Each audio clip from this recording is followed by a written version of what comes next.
Nagpapatuloy mga kabombo ang serye ng mga pag-atake ng militar ng Estados Unidos laban sa Iran na umaabot na ho sa ikalabing-tatlong magkakasunod na gabi ayon yan sa Iranian state media. At apat ang naitalang binawian ng buhay at meron din na 5 mga nasugatan sa pinakauling airstrike na tumama sa mga pasilidad ng militar at commercial establishments dyan pa rin sa may bahagi ng Bandar Abbas at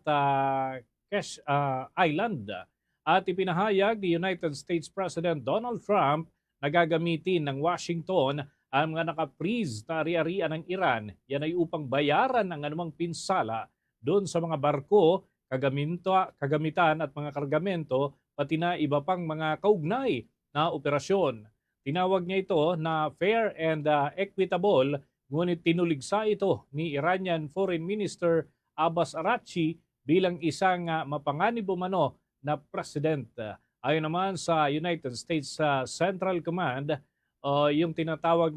na CENTCOM, tinarget ng kanilang operasyon ang mga Iranian Military Command Centers, drone storage facilities at communication networks, pati na yung coastal surveillance sites at maritime capabilities upang pahinain ang kakayahan ng Iran na magbanta sa sibilyan at yung pagdadala ng panganib sa rehiyon. Kasabay nito mga kabombo, nagdulot naman ng pangamba ang mga pag-atake ng mga Iran-backed Houthis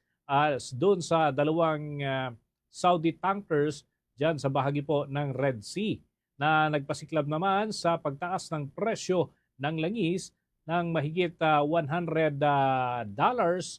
per barrel. Ito na ho yung pinakamataas mula nitong buwan ng Mayo na nairehistro batay na rin sa monitoring. Nag-ugat ang naturang development mga kabombo sa isang insidente ng tanker ang nakatawid doon sa may Strait of Hormuz noong Hulyo 24 at pinakamababa yan na bilang mula noong 7 ng Mayo na ang